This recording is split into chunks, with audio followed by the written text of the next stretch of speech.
आजकाल फटाके नवीनच झाले. आमच्या काळात असले कसले फटाके नव्हते. लावून या मिरच्या सांगायचा मुद्दा एकच आहे की जे काय केलं ते पाणी आणलं असेल, MIDC आणले असेल, शैक्षणिक क्षेत्रात ते बरोबर तर सगळी आधीच करू नका.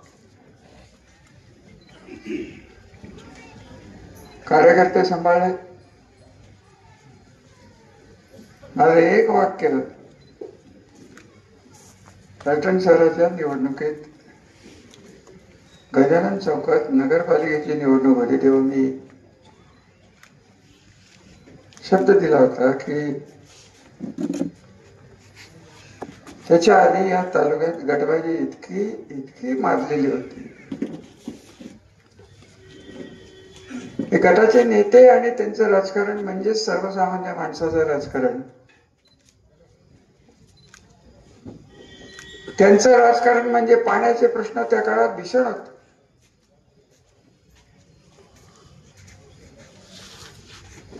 दोन कारखाने सोडले तर कारखाना नव्हता तुमच्या भागात तर ढवळासारखी 2-4 गावं विहिरीवर बागात ज्यांच्या होत्या ते सोडले तर इथं ऊस नव्हते. त्या भागातली बरीचशी लोक आजही मुंबईत आहेत, बरीचशी परत आलेत. ही सगळी परिस्थिती आपण जेव्हा बघितली तेव्हा माझे चुलते कैलासवरती शिवाजीराजे म्हणजे संजयराजेंचे वडील यांना आम्हाला तिघांना एकत्र केलं. ते म्हणाले रावराजे तुम्ही सगळ्यात मोठे आहात, तुम्हाला पुढे जायला लागणार आहे. ते दोघं जण संजय वाहन पेटोबा तुमच्याबरोबर राहतील. परंतु जो एकेकाळी तालुका वैभव संपन्न होता तुम्हाला विश्वास बसणार नाही की आपला निरावजवा कालवा 100 वर्ष वाटतोय. तरुण पिढीसाठी खरं मी एवढं सांगतो, 100 वर्ष हा तालुका आपल्या याच्यात 36 गावात पाणी देतो. 125 भागात 36 उरलेले जे असतील तिथं काहीच नव्हतं. वाकडीचे कित्येक लोक मला अजूनही भेटतात. मुंबईत काही ना काहीतरी करत राहतात. कोण माथाडी असते, काही ठिकाणी रंग लावणार आहेत, कोण पोर्टमध्ये, कोण कापड बाजारात आहेत. उत्तर कोरेगावातले आणि आदरगी आणि हिंगणगावची लोक भरपूर कापड गावात मला भेटले. राजकारण राजकारणाच्या दिशेने चालत राहत. आम्हाला आमच्या आई वडिलांनी आमच्या आजोबांनी जे सांगितलंय तिथे पार्टीचा कुठला प्रश्न येत नाही. आम्हाला सांगितलं गेलं लहानपणापासून की तुम्ही ज्या घराण्यात जन्म घेतलाय त्या घराण्यात मत टाको अगर न टाको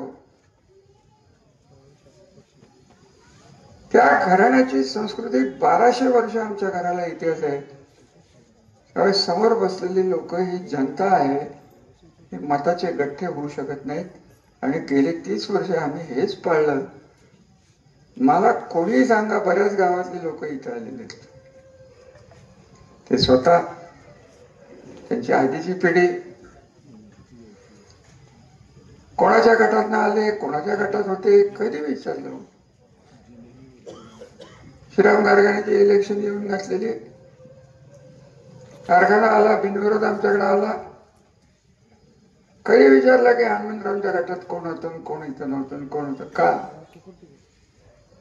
आमच्या राजकारणासाठी करत नव्हतं. मलाही गट बांधता आला असं होताच गट त्या काळी 96चा. बरीचशी तरुण मुलं आमच्याकडे होती. परंतु राजकीय विरोध आणि गटबाजी ही गावागावात आपल्याला नष्ट केल्याशिवाय गाव एकत्र येणार नाहीत. आपण आमदार हो न हो, मंत्रिपद मिळो न मिळो, जी संधी आणि विश्वास 96 साली तुम्ही माझ्यावर टाकला त्या विश्वासाला पात्र राहून पहिलं जर मी काय केलं असेल तर नीरा देवकर धरणाचा पाया तर मीच घासलेला आहे. मी बोलणारे स्पष्ट काही गोष्टी आज बोलत नाहीये. राजकारणात कधी काय बोलावं याला बरंच महत्व असतं. योग्य वेळेस मी बोलेन. तुमची ही जी गावं होती ही नीरा देवकरच्या उचल पाण्यात होती, लिफ्ट मध्ये होती. धरणाचाच पत्ता 85 सालपासून, नाही तर तुमच्यापर्यंत पाणी कधी आलं. हे ओळखलं की ही गावं वगळली गेलेली आहे.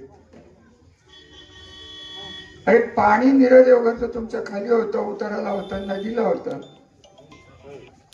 नदी काठी होतं.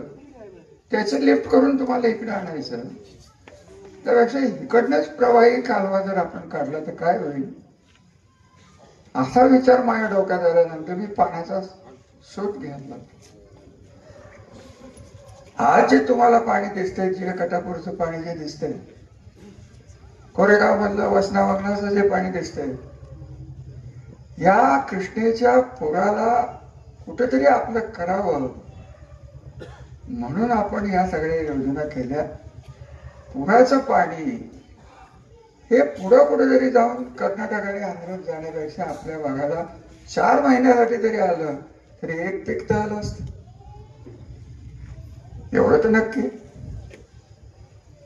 दावत असे पडले माझ्याकडनं त्यावेळेस की जरी कागदावर दोंबलकवडी धरणाचे 4 महिनेच आहेत, 4 महिने तुमच्या विहिरीच्या 4 घेऊन निघतायत. आता या पावसात झाल्या म्हणजे आधी अशोकराव तुम्ही बघताय, एकदा विहिरी 4 झाल्यावर तुम्हाला 8 महिने कधी बघायची वेळ आली होती. ढवळचे पहिलवान लोक 2000 एकर ऊस, वाखरीला किती आहे मला काय माहिती. हे सगळं कशाची किंमत आहे. तर राजकीय सत्ता ही तुमच्यासाठी वापरायचा आमच्या घराची जी संस्कृती आहे. आम्हाला पार्टी बिर्टी काय माहित नाही, आम्हाला तुम्हीच दिसते. पार्टी काय कोण नाही म्हणणार आहे पिण्याच्या पाण्याला, पिण्याच्या पाण्याला, शेतीला. मग तुम्ही म्हणला की आधी का नाही बनलं,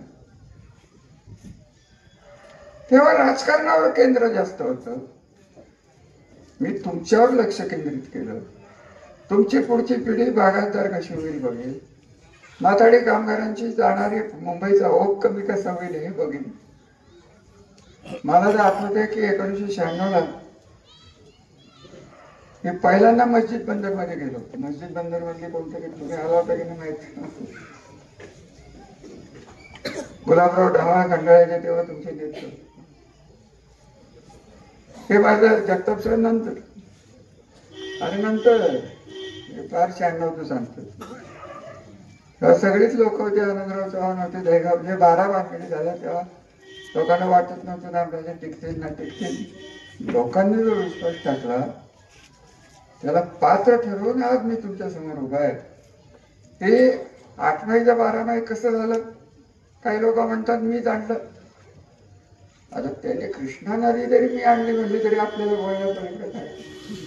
कृष्णा नदीचा उगमच मी मावेंद्रला केला असे जरी म्हणले तरी आपण काय बोलू शकतो. बोलणाऱ्याचं तोंड असतं.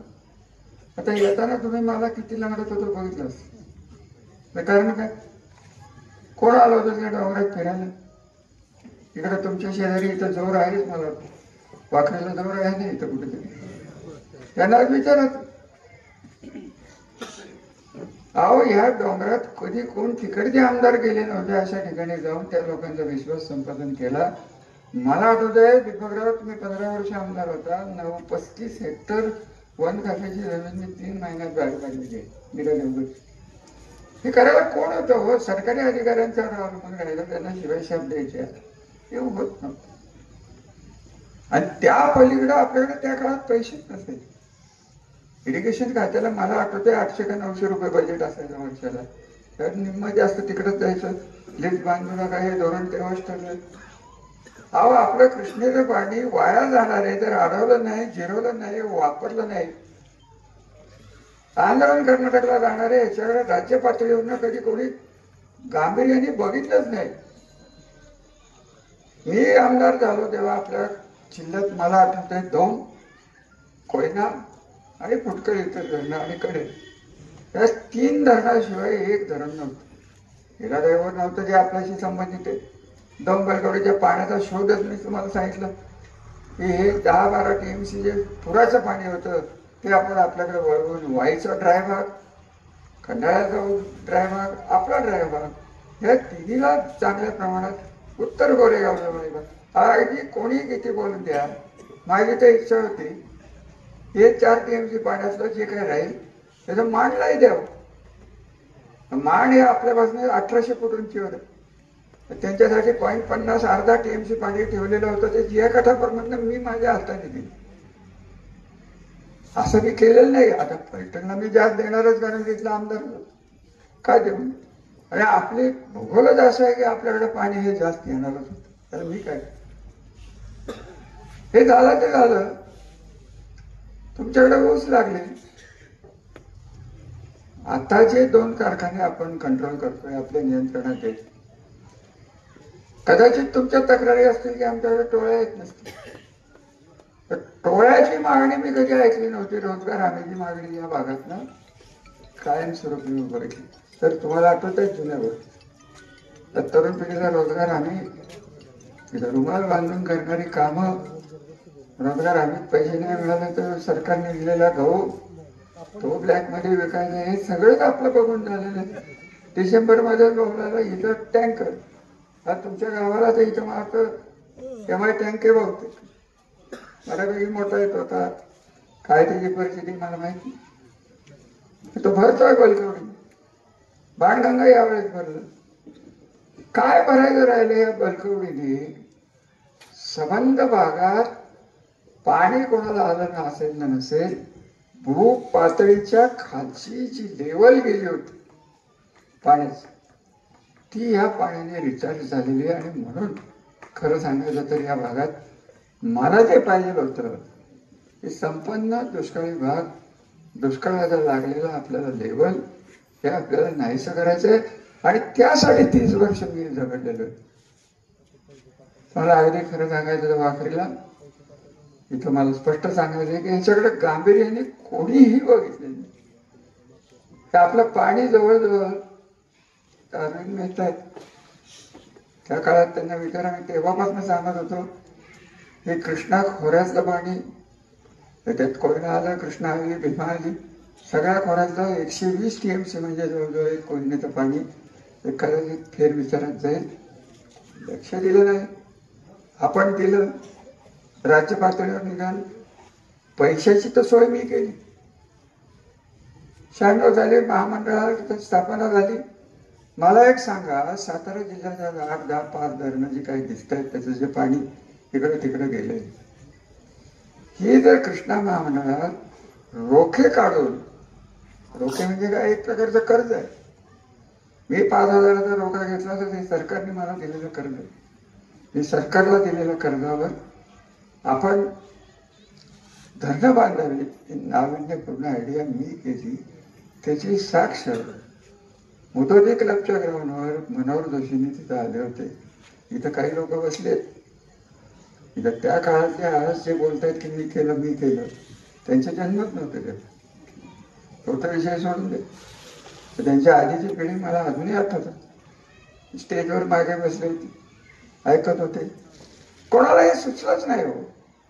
आणि एकदा धरणाचं काम सुरू झालं, हे बघा, एक लक्षात घ्या, मला हे पक्क माहिती होतं की शासकीय खर्च रस्त्यावर झाला, या सभामंडपावर झाला, अर्धवट राहिले पैसे, शासन हे अर्धवट कामं सोडू शकत नाहीत. उशिरा का होईना होईल, म्हणून पहिल्या झटक्याला आपण कर्जरोख्यातनं 1700 कोटी रुपये घेतले. आणि आज जी तुम्हाला जिल्ह्यातली रांग दिसते, कोरबोडे धरण नसतं तर मानखटावला पाणी गेलं असतं, नीरा देवघर नसतं. आज नीरा देवघरची टेंडर निघतात, ती निघाली का? कृष्णेचं पाणी तर कोणाला माहीतच नव्हतं. 4 TMC 5 TMC पाणी वाहून चाललं होतं, कोणाचं लक्ष नव्हतं. सांगलीकडे काही चाललं होतं, आलमट्टी धरणाकडे काही चाललं होतं. आलमट्टीचं नाव कदाचित तुम्ही ऐकलंय नाही, एक ना दोन अनेक गोष्टी. सत्तेमध्ये राहिलो पण सत्तेचा पाहिजे तसा पाठिंबा कधीही मिळाला नाही. मंत्री असतानाही नेहमी पश्चिम महाराष्ट्राचा पाणी प्रश्न 30 वर्ष अखंडपणे न बोलता लावून धरणारा मी एकमेव माणूस आहे. हे मी तुम्हाला अभिमान कोणी नाही. 4 मुख्यमंत्री बघितले, काय इंटरेस्ट. मदत कोणी केली तर पवार साहेबांनी आपल्याला गेले, दिल्लीत ते कृषी मंत्री होते म्हणून बलकवडीला पैसे मिळाले. कर्ज रोख्याची आयडिया केली, कर्ज रोखे फेडले, परत पुढे गेलो. अनुशेष म्हणजे काय मी आता सांगत बसत नाही, परंतु अनुशेष म्हणजे एकच, विदर्भ मराठवाड्याला माझा विश्वास नाही. पण त्यांना जास्त पैसे, आपल्याला कमी पैसे. रुपयातले 26 पैसे फक्त या 5 जिल्ह्याला मिळत होते रुपयात. आणि त्याच्यातनं धरणं आधी केली, पाणी अडवलं, पाणी सुरक्षित ठेवलं, मग कालव्याला हात घातले. केंद्रातनं जाऊन एक काळ मला आठवत असा की एक्झिक्युटिव्ह इंजिनियर सारखे पदावरची माणसं जर दिल्लीला गेली आणि सेंट्रल वॉटर कमिशन ज्याला म्हणतो, केंद्रीय जल आयोग, तिथं आंदोलन कर्नाटकचे अधिकारी त्यांच्याशी बोलत नव्हते. ही परिस्थिती होती. मी स्वतः जाऊन फिरलेलो आहे. हे सगळे उद्योग काय केले तर, आणि याचा परिणाम एकच झाला की जसजशी वरच्या जबाबदाऱ्या माझ्या वाढत गेल्या तशा दिल्लीच्या भानगडी मी करत बसतो. ते पर्यटन नगरमध्ये यातली पहिली योजना असेल, तुमचं धरण असेल, त्या धरणाला लागणारे पैसे असतील, MIDC असेल, कमिन्स सारखे उद्योग असतील. कमिन्स काय एक कंपनी? कमिन्सच्या कंपाऊंड मध्ये जाऊन बघा, 9 कंपन्या आहेत. किती जणांना माहिती? आपण जेव्हा भूमिहीन केलेलं गेलं तेव्हा टाटा कमिन्स लिमिटेड ही एक कंपनी. आज 9 कंपन्या आणि अजून येण्याची शक्यता नाही, ती येणारच आहे. एवढं सगळं करून काहीच करण्यासारखं राहिलं नाही. संजीवराजांनी मी मिळून शेती कॉलेज जे आपलं आहे संबंध, जो तिथला शैक्षणिक संकुल आहे, याच्यात मुलं शिकणारी कोण आहेत? आमची मुलं, तुमची मुलं. सगळं जे केलं तरुण पिढीला पुढे तुम्ही परत माथाडी म्हणून पाठवू नये यासाठी पाण्याचे प्रयत्न मी अखंड केले. आणि आज तरुण पिढीला जे वाटतंय की हा कालवा आपल्या जन्मातच आपण बघितलाय, तुम्ही गृहीत धरू नका. काड्यावर आपण जे एकत्रित राहिलो नाही, त्यात बोलणार नाही. नीरज एवढं पाणी काय आणि बलकवडीचं पाणी काय? संबंध जिल्ह्यातनं आपल्या पाण्यावर डोळा आहे. त्याच्यातला हिस्सा आपल्याला कसा मिळेल त्याच्यावर राज्यातले नेते, आणि त्यांना करण्यासारखं काही राहिलेलंच नाही. 7 झालं, 8.5 TMCचं नीराजावर धरण, 12 TMCचं धरण कसं केलं? आज तेच म्हणतात मी केलं. म्हणालाच काय त्यांना? त्यांनी काय उद्या ते म्हणाले की जगाची निर्मितीच मी केली तरी बघा केली, आमचं काही नाही. तर त्यांच्यावर मी काय बोलायचं ठरवलं. मला जे करायचंय ते मला जे करता आलं, ह्या तिन्ही क्षेत्रात शिक्षण, शेती आणि औद्योगिक कारण आहे. 91 सालपासून 85 सालपासून पवार साहेबांच्या मागे फिरणारा मी तरुण कार्यकर्ता. पवार साहेब नेहमी म्हणायचे, ते वाक्य माझ्या पक्क लक्षात राहिलं की शेती करणाऱ्या कुटुंबात एखाद्या 4 भाऊ असतील, एकाने शेती करावी, एकाने व्यापार करावा, एकाने नोकरी करावी, एकाने धंदा करावा. थोडक्यात निसर्गावर अवलंबून कोणी राहू नये. संबंध कुटुंब वेगळ्या वेगळ्या सोर्सेस मधनं पैसे येणं, आणि नोकरी असेल, व्यापार असेल, अमुक असेल, तमुक असेल, हे माझ्या डोक्यात पक्क होतं. आणि तेवढंच मी करून दाखवलं नव्हतं. आज मला आठवतंय की दुसऱ्या इलेक्शन मध्ये राजकीय टीका व्हायची की पुत्त्याचे बोगदे, गाड्याच्या गाड्या भरून तुमच्या गावात गेले. आठवत असलं तर बघा. बोगदा दाखवलं तेव्हा वाटलं लोकांना की खरंच बोगदा. अहो बोगदा काय 8, 10, 14 बोगदे पाडून इथं पाणी आलं. हा समृद्धी मार्गाचा जवळजवळ 1000-1200 किलोमीटरचे बोगदे मला सकाळीच आठवण झाली तुमची. 8 का 10 बोगदे आहेत, आपण 10 का 15 बोगदे केले. पाणी होतं कुठं, आलं कुठं? पाणी आल्यावर जलपूजन झालं, कृष्णेचं झालं, नीरा देवघर आधीच झालं. नीरा देवघरची माहिती मी तुम्हाला सांग. 92 साली मी शिरोळला गेलो होतो. सुधाकरराव नाईक हे मुख्यमंत्री होते, अनंतराव थोपटे तिथले आमदार होते, मंत्री होते. त्यांचा या धरणाला पूर्ण विरोध होता. सुधाकर नायकांनी भूमिपूजन केलं, हे शिरवळला केलं. नीरा देवघरच्या साईटवर जाऊन कुठलाही पोलीस बंदोबस्त न घेता ती साईट बघणारा मी एकमेव माणूस आहे, एवढं लक्षात. हे सगळं करताना मला कधीही काही भीती वाटली नाही. पोलिसांच्या गाड्या 2-2, 4-4 फिरतातच. ज्यांच्यापासून समाजाला भीती आहे तेच पोलिसांच्या संरक्षणात. आता याला आपल्या दुर्दैवाने झालंय एवढं खरं. जे काही झालंय ते झालंय. अगं मला जे पुढचं करायचंय, नेतृत्व असं पुढचं पाहिजे की मताचे गठ्ठे म्हणून न बघणारा माणूस मला या संबंध तालुक्यात कोण एवढं तुम्ही तुमचं ओळखा, मला नाव घ्यायला. ही लोक आज आहेत उद्या नाही. आज सत्तेच्या बाजूने आहेत, उद्या अजून 4-5 वर्षांनी सत्ता पालट झाला की पहिले जाणारे हेच इकडे असणार. मला बोलणं लक्षात ठेवा. आतापर्यंत त्यांनी 3 पक्ष बदलले, काँग्रेस, शिवसेना, परत काँग्रेस आणि आता कमल. हे सगळे उद्योग केलेले, तर तुम्हाला काय फायदा झाला? ते नेहमी म्हणतात की रामराजे सत्तेत राहिले. राहिले पण यांचं चांगलं करून चाललं, कुठे जात नाही. तुम्ही काळजी करू. इथंच आहे, हे संपवल्याशिवाय मी जाणारच नाही. एवढं मी तुम्हाला पक्का. संपवणं म्हणलं की लगेच त्याचे गैरअर्थ काढतात. संपवणं म्हणजे राजकीय दृष्ट्या संपवणं, बाकीचं काय नाही. ते आपलं जाहीर सांगितलेलं बरं नाही तर परत उद्या बातमी संपवलं. काय संपवलं? कोण कोणाला संपवलं? कोण कोणाला संपवतं? राजकारण जय पराजय हे चालत असतं. तुम्हाला आज कार्यकर्त्यांना सवय तर आली नव्हती पराजय म्हणजे काय. खरं का खोटं मला सांग. हा मुलाला लहानपणात तुम्ही राहिला, लहान मुलाला बघावं तसे 4-5 हजार कार्यकर्ते त्यांच्या हाताचे असलेले जपले. मग तुम्ही जरा संघर्षाला कुठेतरी कमी बोललो मी तर तुम्हाला आवडेल. संघर्ष माहीतच नाही तर तुमच्यापर्यंत पोचूनच दिला नाही. मला काय विरोध करणारे तेव्हा नव्हते, काहीच मंडळी होती. साखरवाडी कारखाना तुमचं किती ऊस साखरवाडीत जातो माहित नाही. साखरवाडीचे मायले चेअरमन हे फिरत असतात, माझा कारखाना नेला, आता यांच्या मालकीचा काही दिला. श्रीरामसागरी साखर कारखाना कोणी काढला? तरुण पिढीसाठी बोलतोय मी, जुन्या पिढीला काय बोलत नाही. अवघी 80-90 एकर जमीन माझ्या आत्याची होती, ती दिली. तेवढ्यावर भागलं नाही. 6 लाख का 10 लाख का 1 कोटी रुपये तिथे देण्याची वेळ आली, 3 गोळा होत नाही. घरचं काय काय विकलं तर तुम्हाला नाही सांगत बसत. स्वतः घराचं कौतुक, स्वतःचं कौतुक करायचे आमच्या DNA मध्ये नाही, आमच्या रक्तात नाही.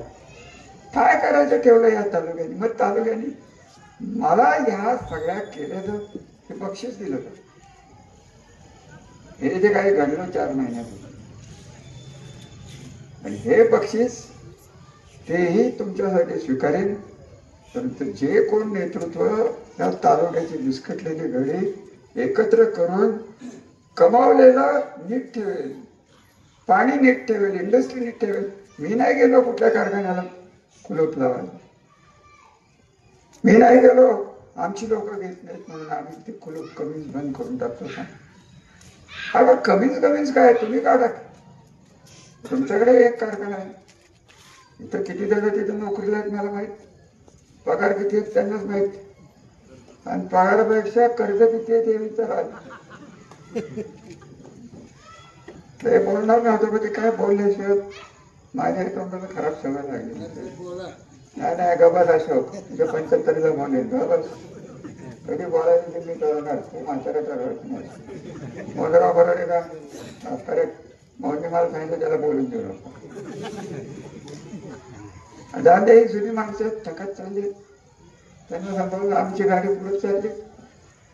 ही गाडी पुढे जर जायची असेल, पाणी, इंडस्ट्री, साखर कारखाने, शिक्षण, आता या पिढीला मी जे बोलणार आहे पुढचं काहीच कळणार नाही.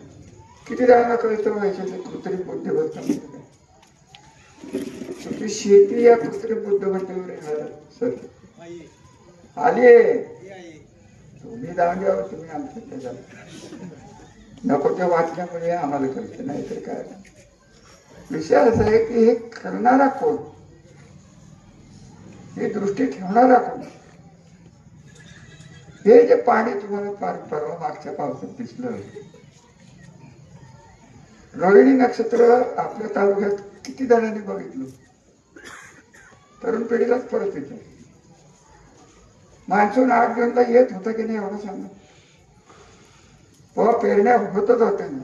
15 इंचाचा पाऊस, 10 इंच असेल नाही तर 20 इंच असेल. तो पडत होता, वेळेवर पडत होता, वेळेवर थांबत होता, परत पडत होता, म्हणून आपली शेती पिकत होती. त्याच्यात काय राहिले? तर राज्य पातळीवर सभापती असताना बोंबलून थकलो. हे सगळे जागतिक तापमान वाढीचे प्रश्न आहेत. आता तुम्ही म्हणाल हे वाकरीमध्ये येऊन राजकीय बोलण्यापेक्षा हे काय बोलतंय, हे तुमच्यापर्यंत येऊन पोचले हे तुम्हाला सांगतो. हा पाऊस कधी असा पडलेला होता 265 का 280 मिलीमीटर किती 200 लोकांना पाठवा. धरणं फुटायची वेळ आलेली आहे. बाडगर धरण तिकडे 1 इंच पाऊस,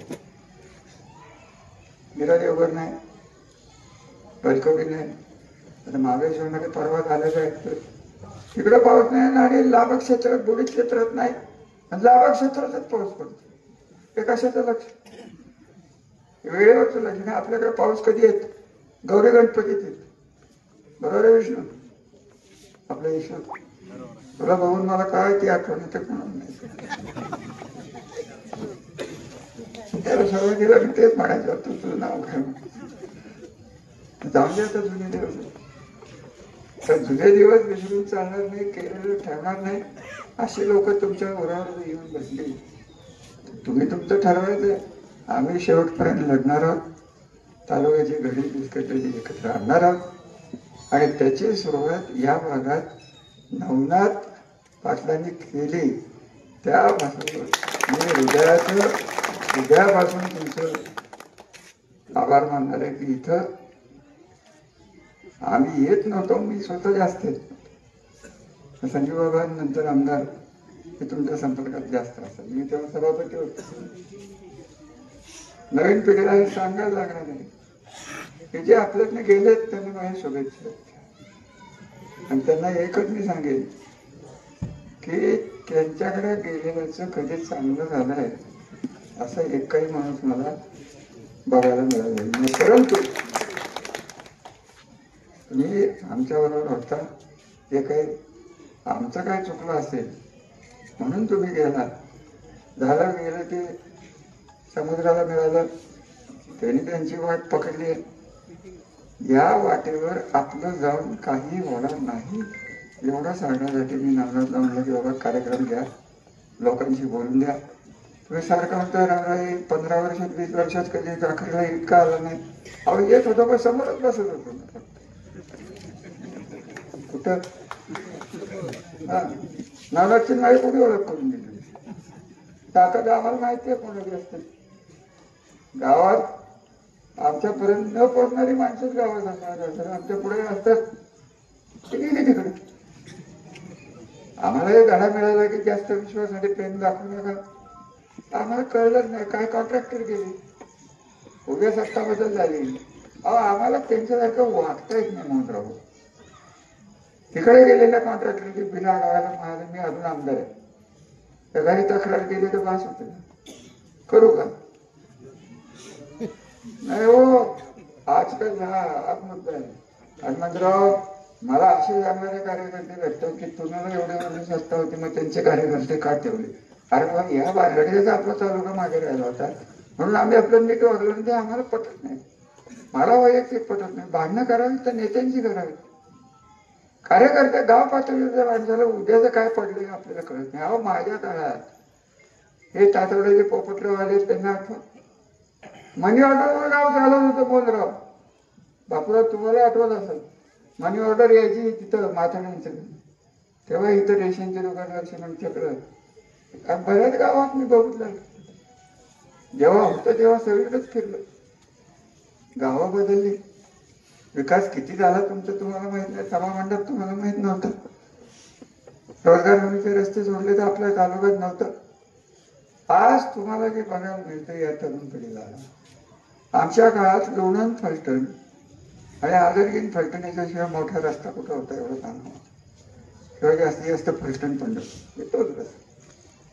आज दक्षिणोत्तर रस्ते किती झालेत ते कोणी केले? त्यांनी केलं.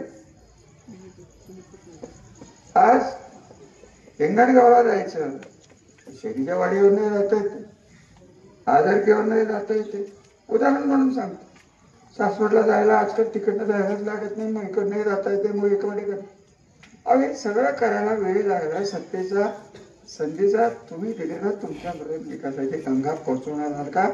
पुढचा उमेदवार, पुढचा राजकीय नेतृत्व हे द्या. आणि ते मला दिसत नाहीये. आणि जोपर्यंत दिसत नाही तोपर्यंत मी माझा संघर्ष पार्टी बिर्टीनंतर तुम्हाला लगेच प्रश्न पडतो पार्टी काय काय करायचंय तुम्हाला? मी अपक्ष आहे.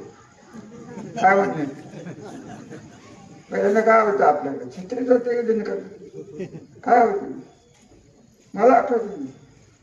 तरुण पिढीला वाटतं पार्टी मंत्री 2 गाड्या माग, 4 गाड्या माग, 5 गाड्या डोक्यावर माग ॲम्ब्युलन्स असं नाही. मी केलं 15 वर्ष मंत्री होतो. राज्यात माझ्या एवढ्या जिल्ह्यात आपल्याला मंत्रीपदच कोणाला मिळालं नाही एवढं लक्षात. तर राज्याचं माझ्यावर सोडा. त्यावेळेस माझा एका सगळे दिवस कदाचित आपल्याला बघायला लागले नसते. परंतु झालं ते मागे वळून बघायचं नाही. संघर्षाची पावलं टाकायला लागणार आहे. आणि संघर्ष हा तरुण पिढीच्या शक्तीने आपल्याला घ्यायचा आहे. नवनाथजी तुम्ही आलाय, तुमचं स्वागत. तुमच्या घरात दुर्घटना झाली माझी देवपणाची ओळख नव्हती.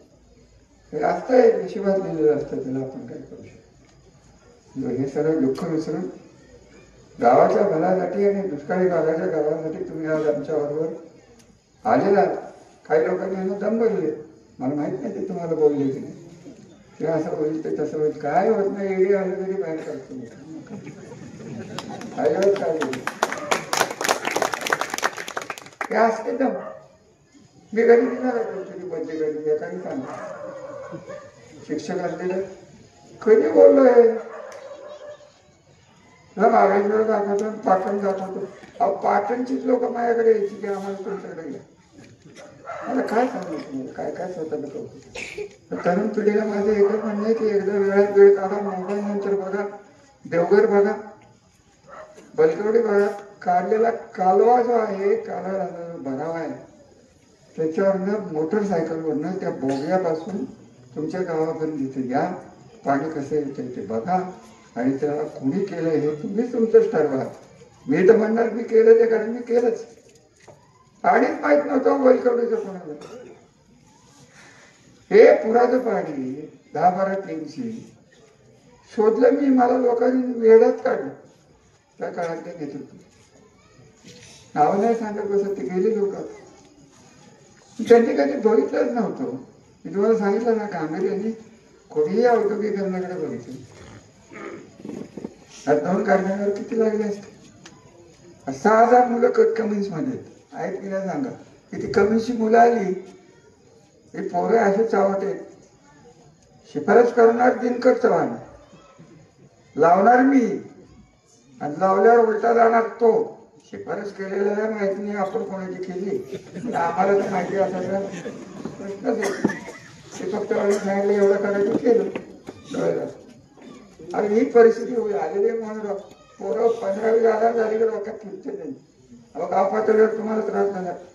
आपल्या गटानं तो नाही. अरे बाबा शिफारस मी केली होती, करणारी तुम्हीच. ते सगळं आपण सुधारलेले. आता ते होतं असं बोललो की लगेच विरोधात फक्त रामराजेंचं ऐकलं जातं. अरे रामराजेने आणलं म्हणून ऐकलं जातं. तुम्ही काय केलं एवढं सांगा ना.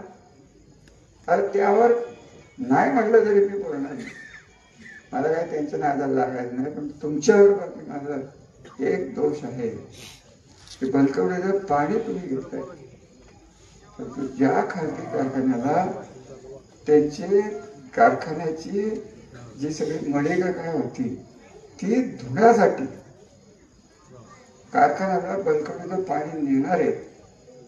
एक रोटेशन संपवलं तेवढं इतक्या गावाला पाणी मिळतंय. पण एखादी शब्द काढला नाही म्हणून हे गेल्या गेल्या सांगा. ज्याला कोणाला माहिती आहे हलवान गेला की नाही एवढं सांगा. आणि तुम्हालाच ते पटत असलं मी तरी काय करणार. मी काय माझ्याकडे आलो तर मी बोंबलणार. दुसरं काय करणार. त्याही काळात आम्ही आमचं लेवल सोडली नाही. आजही आम्ही लेवल सोडणार नाही. आणि ज्यांनी लेवल सोडूनच राजकारण केलंय त्यांचं राजकारणात तिथं टिकणार नाही. आणि हे न टिकवण्याचं काम माझ्या राजकारणासाठी मला नको. तेव्हा मी पाहण्यासाठी मत आता केलंय ते वाचवण्यासाठी तुम्हाला मतं मागायला लागल. आणि अशा गणेश नानाजी आपण आलात. परत एकदा आपल्याकडे आपल्या कुटुंबाच्या आणि आपल्या सर्व कार्यकर्त्यांच्या, आम्ही कधीही कोणाला वाईट केलेलं नाही. कार्यकर्ते जे गेले त्यांना आता काय करायचं राहिलं एवढंच ना. हे नाव तर घ्यायचं नकोच. या तुमच्या गावात तुम्हाला आठवत नाही, मी 85 झालो असते. समाजवादी काँग्रेस कुठं बसायचं तेव्हा ना बोल. हे सगळे जुनं आठवत आहे. पर्यटक आले, कोणाला काय बुद्धी सुचेल त्यांना दम भरले जातील. परंतु एक माझी विनंती, हे आमच्याकडे आलेल्या कार्यकर्त्यांना दम भरायचा प्रयत्न करू नका. मी जेवढा सरळ आहे तेवढा जो आकडा आहे, मी बोलणार नाही. परंतु कार्यकर्त्यांना जर दम भरले गेले तर तुम्ही कुठं असाल, काय असाल, कोण तुमच्या मागे, कोण तुमचा पक्ष आहे, मी बघणार नाही. मी कार्यकर्त्याच्या मागे ताकदीने उभा राहून त्याला काय होणार नाही एवढं लक्षात काळजी करू नका. जुनं बोलायला म्हणलं, तुम्हाला माहित नाही ड्राय भागात मी मांडव खडकला मी समजू बाबा आलो तेव्हा आमच्याकडे माणूसच नव्हतं. हे काय गावात गली पिछलटनची पोर घेऊन आले आपल्या इकडे दगड वेगळं आल्यात आमचं. आता ते या सगळ्या गोष्टीत आम्ही गेलो. आज मी पाय घालवले, आज मी 30 वर्ष वाया गेली. फक्त जे तुम्हाला मिळाले ते टिकवण्यासाठी मी तुम्हाला मतं मागतोय. आणि आमचा अनुभव घेतलाय. आत्ताशी तुम्ही 4 महिने यांचे अनुभव बघताय. 5 वर्ष हे सत्तेतले खासदार होते, काय आणलं होतं, कधी काय बोलले. शेवटची 2 वर्ष उगाच ह्याला पण नारळ फोड, त्याला नारळ फोड, अमुक फोड. तुम्हाला मी आत्ता सांगून जातो, हे जे चाललंय नारळ फोडाफोडी, ही सगळी कामं आणि तो विकास आम्ही घडवलेला आहे. आम्ही ती यादीत आणणारी बाहेर आणि लोकांना सांगणारे की बघा तुमच्या गावातलं कोण नारळ फोडायला आलंच, त्याच्या जागी 2 दिवस तुम्हीच फोडून मोकळा करा. काय आपल्याला सरकारी कामाच्या नारळ फोडायला बिघडतंय काय. आणि नाहीतरी लोक कुठं फार शाळे झाले राहिलं मागणे. काही लोक असे दिसत आहेत, नारळ फोडा, नारळाचे पैसे, लाडक्या बहिणीचे पैसे, आणि परत पॅकेज आहे. पॅकेजने घोटाळा झालेला आहे. आणि पॅकेजची संस्कृती आपल्याला घालवायला लागणार आहे. पॅकेज ही भांडवल आहे ना, हे दीपकराव आपल्याला परवडणार नाही. आता तुमच्याच ग्रामपंचायतीत कुठं आणणार पॅकेज, आणा की पॅकेज. बापूराव शक्य होईल का तुम्ही आपलं व्यवहार येतात, तुमच्या स्वभावात नाही. आपण पिढीला बोलतो, त्यांनाच सांगायला लागणार आहे. जिथून आणायचं तिथनं घ्या. परंतु अशी काही अनुभव दिल्या की याच्याकडनं पॅकेज घेतलं, त्या माणसाचा उमेदवार जर पडला तर घरी येऊन वसूल करतात. एवढं पक्क लक्षात तेव्हा घेताना 4 वेळा विचार करा. आपलं मागच्या दाराने घ्या, पुढच्या दाराने घ्या. कुठेतरी चिटवा येतील, गावातले कोणतरी दाखवतील, इकडे 4 मते दे 400, इकडे 10 मते दे 1000. हे 1000 नाही परवडणार. ग्रामपंचायती इलेक्शन तर लागलं का नाही लागलं, तुमच्याकडे लागले की नाही माहित नाही. हे सगळं डोळ्यासमोर ठेवा की ही संस्कृती आणली कोणी. त्या 2 वर्षात 4 वर्षातच हे सगळं सुरू झालं. आणि आपण लोकांच्यावर ते राज्यात पोचलोय, की राज्यातल्या सत्तेवर तुमच्यावर बलात्कार करून तुमची मतं घेता येत. हे फार मोठा फरक मला आज सांगून जाणार आहे की मी गप्प बसणार नाही. मी बाहेर पडलोय असं दीपकराव म्हणले हे खरंय. किती त्रास झाला तरी केलेल्या कामाला बत्ता लागून मी देणार नाही. त्यांनी काय केलंय ते पुढचं सांगावं. ते आमचं काय म्हणणं नाही, शुभेच्छाचं. चांगलं करा, फक्त आपलंच करू नका. म्हणजे काय केलं 25 वर्ष एक डेअरी काढली, एक कारखाना काढला, संपलं. तुम्हाला काय मिळालं? टाकता का होईल, बघताय का? चव घ्यायची, चव घ्यायची आहे का? घेऊन बघा काय होईल. अहो आमच्याकडं पाटलाने केलेले पैशाचं नुकसान ते आज आमचं लोक खात आहेत साखरवाडीत. पैसे राहिले कुठले 17-18 पाटील म्हणतो माझा कारखाना घेतला. अरे बाबा तू बट्ट्यामुळे केला त्या कारखान्यात आणि परत तिथंच फिरतोय. कसं काय व्हायचं? आणि त्यांनी केलंय. मला सांगू मला साखरवाडी कारखाना मी लक्षात घातलं. तो ओंकार बसलाय कुठं बसलाय त्याला कामगार बागायतदार पाटलांचे कार्यकर्ते आमचे कार्यकर्ते सगळे मिळून खंडाळा गेस्ट हाऊस मध्ये माझ्याकडे आले. माझ्या पाया पडले. म्हणजे रामराजे हा कारखाना चालू केला नाही आमचे संसार आणि म्हणून मी त्या भानगडीत पडलो. कारण श्रीराम कारखाना न बोललेलं बरं झालं ते झालं पण त्याच्यातनं बाहेर निघाला की त्याच्यावर केसेस ह्याच्यावर केसेस. सध्या माझा वेळ फलटण मध्ये असलो तर सकाळी 10-11 पासून दुपारी 3 पर्यंत आणि संध्याकाळी 6 ते 9 पर्यंत फक्त केसेस. पोलीस वकील तुम्ही काळजी करू नका सगळे माझी ओळखी. काय नाही काय होत नाही हो तू डरू नका. तुम्ही घाबरला ना की मग माझे हात मिळे पडतो. तुम्ही जोपर्यंत मागे आहात तोपर्यंत हे थांबवल्याशिवाय मी राहणार नाही. सुखसमृद्धीचे दिवस आले असताना ही काळी अवदशा कशी काय इथं आली आहे ते तुम्हालाच माहिती. कोणी काय केलं कोणी काय केलं आता मी काय त्याच्यावर जास्त बोलणार. कार्यकर्त्यांनी कसून बाहेर पडायला पाहिजे.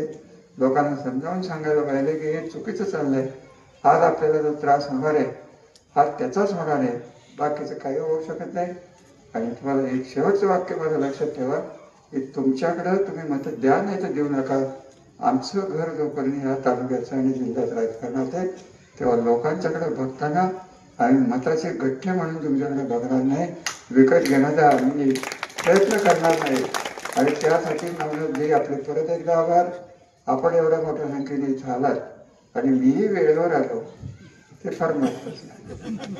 मी येतानाच बघितले की ताटं दिसली मला तिथे नाही असं नाही. तर ते भाषण ऐकायला किती आले आणि जेवायला किती आले ते पुढच्या इलेक्शनला कळेल आपल्याला. कशासाठी या कार्यकर्ते जुने भेटले नवीन भेटले तरुण पिढी भेटली सर्व जाती जमातीचे भेटले आनंद वाटला. आणि आज नवनाथ पाटलांचे परत एकदा त्यांच्या घराला शुभेच्छा. घाबरू नका आम्ही बरोबर आहोत. गाव तुमच्याबरोबर येईल याची मला गॅरंटी आहे. धन्यवाद. भोजन नीट करून जा.